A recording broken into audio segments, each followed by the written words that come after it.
All right, Rabbi, say good morning. Let us begin. So we are picking up Emir Hashem in Os Lamed Beis in Tzidkas Hatzaddik. Rabbi, say on Zoom, you hear me okay? Excellent. So we are picking up this morning on Tzidkas Hatzaddik Os Lamed Beis. So if you remember again, just to reorient ourselves a bit, we started this beautiful Seif yesterday, where Reb Tzaddik, taking the story of Rabbi Yossi and Eliyahu Hanavi, understood this idea of a nichnasan l'churva. We don't enter into the churva, so Reb Tzaddik understands this as a metaphor for entering into materialism, entering into the physical world. The goal of the Jew obviously is to lift up everything, to be megala the nitzotzos, to reveal the hidden sparks of holiness which reside in every single thing in this world, by taking everything, even that which is material, and using it in a meaningful, spiritual, holy, uplifting way. One removes the klipos, one removes the shells, and one exposes the sparks of holiness inside. That's the idea of going into the churva, going into so Tzaddik says the churva means something that is void, something that is empty, a reference to something that at first glance looks empty and void of anything holy, but then when you go into it, you delve into it, you see the hidden sparks inside of it, which of course, again, from the aspect, certainly from the philosophy of Hasidus, is probably the Iker Avoda. It's the primary occupation and primary job and mission of an individual in this world, to be megala the nitzotzos, to reveal the hidden sparks of holiness inside of everything. So Reb Tzaddik says, however, if you do this, you must be careful because of three things. Because remember again, as the Gemara itself said, that we don't enter into the churva because we are concerned regarding three things. Number one, mipnei hachashad, mipnei hamapoles, and mipnei hamazikin. Literally chashad, because ultimately, again, that's where people used to engage in illicit activity. So it looks like you're going to do something illicit. Mapoles, collapse of the structure, and mazikin shadim. So Reb Tzaddik understands that these three things as well are a metaphor, in addition to the literal meaning, of course, also have a metaphorical meaning to the dangers associated with steeping oneself in materialism, even if the goal is to go ahead and uncover the sparks and lift them up. So we'll say there's a, it's an interesting yesod. There is in everything you do in life, there's always a risk associated with it. There's always a risk with anything. So the best thing a person could do in life is to be acutely aware of all of the risks of what it is that they're doing before they do it. Now again, I still may choose to do it even with the risks, because ultimately I understand the risks. I do my risk-benefit analysis, and I choose that it's better to go forward. But the worst thing in life is to try to do something and be totally unaware of the risks associated. So Reb Tzaddik says this notion of going into the churva and going ahead and lifting up materialism and making it holy and finding holiness and spirituality in the mundane is an incredible thing. But you must be acutely aware of the dangers. So he goes through now on page Ayin Gimel. See, he says, we'll look at it in the Borei Chasidus. Take a look on the right-hand column where he says the Aleph there, Mipnei HaChashad. Kimoshe begashmius churva hu makom shenimtza bo chashud sherotza lasos sham avera b'seiser ubein roin. So we'll say, just like we said before, that in the actual ruin, right, a physical ruin, so you're not allowed to go. Well, Eliyahu Hanavi says one of the issues with going in there is that you look suspect. What do you mean you look suspect? That's where people went for illicit activity, immoral activity. So a person who goes in there looks suspect that he's not going in there for any type of good purpose, but he's going in there to satisfy his desires. So Reb Tzaddik writes, he says, Kimokain yesh la adam lehimana mehes askos b'divrei rishus, kevan shera'ui lo sheyachshid li atzmo shema yesh lo eza taiva gufnis badavar. So we'll say this is really incredible. We'll say, so Tzaddik says like this. We'll use the specific example, then we'll expound on it a little bit. So Tzaddik is saying, we'll say sometimes, so we go ahead and we get involved in things, right? So let's say again, he's talking over here, a person wants to get involved in the material world in order to go ahead and remove the shells, remove the klipos, reveal the sparks of hidden holiness in every single thing.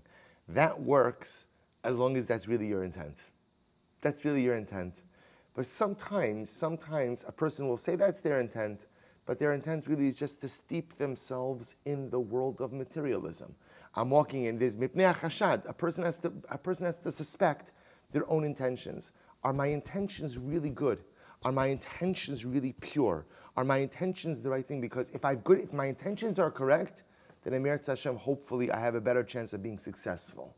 But the worst thing in life is when you pretend you're doing something noble with the right intentions, and it turns out that I'm totally just self-serving. People say this in general is one of the greatest challenges when it comes to ruchnius, when it comes to anything spiritual, that to know, am I doing the right things for the right reasons? It's ma'asim l'chol yom. Sometimes the greatest machlokes erupts. Where does the greatest machlokes erupt?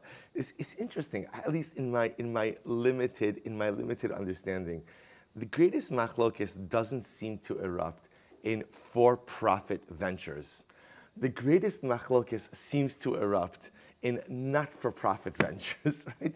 When people are engaged in chesed, and people are engaged in avodas Hashem, and people are engaged in religion, so that's like when everything falls. People want to make money. I just want to make money. I just want to make money. Like, let's just all be successful. Okay, we could argue, I want more money, you want less money. I don't know, anyone wants less money. But, we could argue about that. But lemaisa, there's absolute clarity of intention. Sometimes the worst machlokes comes up in the world of avodas Hashem, in the world of chesed, in the world of tzedakah, and all. Why? Because again, when I think that I'm doing the Lord's work, right, then a lot of things become justifiable in my eyes that would not otherwise be justifiable. When in fact what's really happening is, it may look like I'm doing the Lord's work, but my machshavas, my intentions are not correct. And when the intentions are not correct, it throws everything off. So Hatzaddik says, that's what it means, in nichnasen l'churba b'pnei chashad. Be careful. Be careful. We don't enter into the ruin. We don't go and enter into the world of the material. We don't try to do things to go ahead and remove the klipas and be megal the nitzotzos unless you have purity of intent. It's really important, especially when it comes to anything to do with the Ribbon Shalom. I will say, now that being said, there's another philosophy. The other philosophy is, you also just can't worry about intent so much. Sometimes you just have to worry about action, meaning it is better to do the right thing for the wrong reasons than not to do the right thing at all. It's a very important yesod, because at the end of the day, Kadosh Baruch Hu is not as much focused on what you think or what your machshavas are, but life is about what you do. So there's like these conflicting, dueling ideals. On one hand, purity of intent is so important. Don't go into the churba. Why mipnei chashad? Because so many times people set out, they say they want to do the right things, but they're not doing it for the right purposes, and that's where everything gets lost. On the flip side, don't wait until you feel the right purpose in order to do the right thing. Do the right thing, and a lot of times, again, the purpose, the feeling of the right purpose comes along afterwards. But in any event, a person has to be careful about saying, whenever you go out, if you're going to go into the churva of life, if you're going to do something that has associated spiritual risks, but your intention is, and I'm also remember, his example is the material. A person wants to enjoy the material world, but I'm going to enjoy the material world with the pledge that I'm going to use it in a spiritually responsible way. Make sure that's really your intention. Because also we all know this. It is easy. Materialism is the easiest thing to lose yourself in. A person starts off with something saying, I'm going to buy this, purchase this, enjoy this, and I'm going to use it in some type of holy and elevated way. And then before I know it, I'm just up to my neck in gashmius, and there's absolutely no ruchnius involved. Next, Beis, mipnei mazikin. Very interesting. He says, at bottom of the right-hand column, he says, mipnei mazikin, what does that mean? Kimosh sheva gashmius, yesh, sakana lehikanes lechor b'nei hashedim hamazikin hamiskorim ba, kein hu hadavar gam biyachas lidvar harishus, shekayemes sakana ruchanis, mipnei mazikin ruchanim. Mishum de mikol makom esek hapani mikdusha she'ein bazesh mishum tzad mitzvah yesh b'makom ve'efsharos lemazikin haruchnim v'koach yitzar l'skabra. We'll say next. Why can't you go into the churva? Mazikin. He's going a little bit out of order. Shadim. Going into the churva poses a spiritual danger. We'll say whenever you spend your time engaged in something that is not clearly a spiritual pursuit, even if your intention ultimately again is noble, understand the spiritual dangers that poses. We'll say we see this all of the time, meaning any person who has to spend their life, who has to spend their day in the world. A person goes to work, right? A person goes into the world. Again, a person could conduct themselves mamish like in a pious, holy, and upright way. But you often can't control the way people speak around you. You can't control the way people act around you. You can't control the way people dress around you.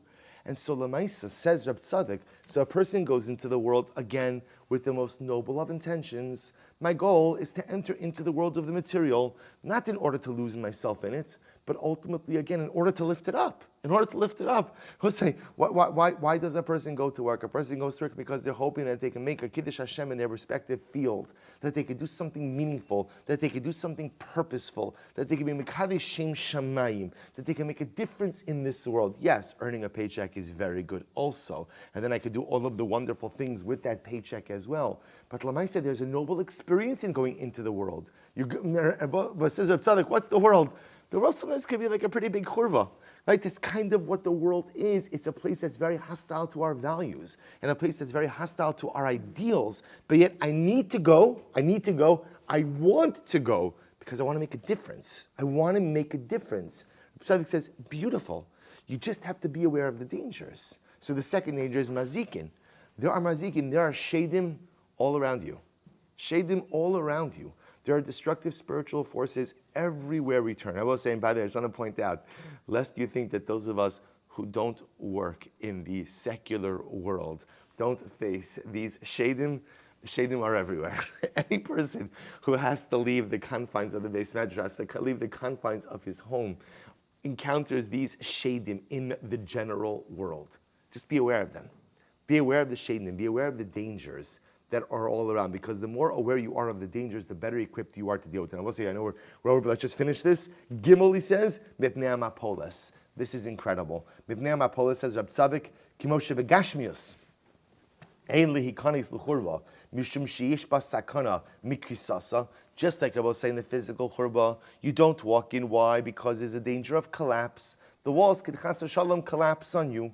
So he says, says Reb Tzaddik, Michevan distam churba hiru avamedes lipo, because he wants to say in general a ruin doesn't have a lot of structural stability. Kain hu gam biyachas ledvar harishus shemitzad atzmo hu omed lipo ulehis batel she'in la kiyum amiti v'nitzchi ma'acher she'in la davar zeh sheichus l'torah Hashem yisbarach kimo sharmas. Let's listen to this. This is incredible. He says, what's the third danger with the churban? With this we'll conclude. The third danger of the churba is the churba of collapse. You know, I will say, a lot of times in life, we do things, and they're not stable endeavors. And I don't think things through enough. And I begin on something, and because it's not a stable, appropriate endeavor, what happens? It collapses, and chas v'shalom, it buries me. And I will say, sometimes we start things in life, and it started for good purposes, but either I don't carry through on the purity of intent, or really, chas v'shalom, maybe I deluded myself, and maybe there was really nothing holy in this particular endeavor. I just wanted to do it, and then I started, and then it buries me. And also, you can see Reb Tzaddik here again is referring specifically to Gashmios. It's specifically referring to the material, and we can all relate to this on a material level. There's sometimes even a person who kind of gets involved in the material world in a wholly meaningful and measured way, you can get buried by it. You can get buried by it. It can literally, again, totally subsume and consume you to the point that that which you think you were doing for spiritual purposes now went ahead and totally buried you under. So therefore, I will say, Reb Tzaddik says, this incredible metaphor, v'hanichnas l'churva, represents a person going into the world. Specifically, Reb Tzaddik says, into the world of the material. But it means embarking on any life endeavor for the purpose of doing something holy. Whenever you're going to enter into the churva, you're going to enter into the unknown of life with intention to do something great. Just be aware of the three dangers. Number one, chashad. Make sure your intentions are correct. Because so many times we start things in life with the right intentions, but they're not really the right intentions. And when you do things in life not for the right intentions, unfortunately we know over time, it may take a long time, they unravel and don't really get you anywhere. Number two, mazikin. be aware of the dangers that lurk in the world. Be aware, whenever you enter the churva of life, whenever you leave the safety and security of the base measure, safety and security of the home, be aware of the dangers that are present in every single corner, because they're always there. You can't avoid them. We don't say, therefore, don't go into the world, but lamaisa, be aware, go in with eyes open. And lastly, again, mipnei mapolas, be careful that that which you seek to dominate does not dominate you. That sometimes we seek to go out to do things in life and we think we can control the circumstances, and then unfortunately, again, those circumstances collapse all around us.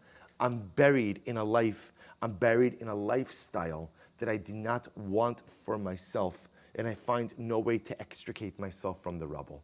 So don't be afraid to go into the churba. Just make sure that you are ever aware of the chashad, the mazikin, and ultimately mapolas. All right, so we'll stop over here. This is actually going to be our last shir in Reb Tzaddik until after Yom Kippur. As Emir Hashem, next week we have slichas, so we'll be starting the daf a little bit earlier, but Emir Hashem will pick up with Os Lamed Gimel, hopefully again between Yom Kippur and Sukkot. Emir Hashem. So I felt Reb Tzaddik gets a few extra minutes on the last year. Thank you, Mishi.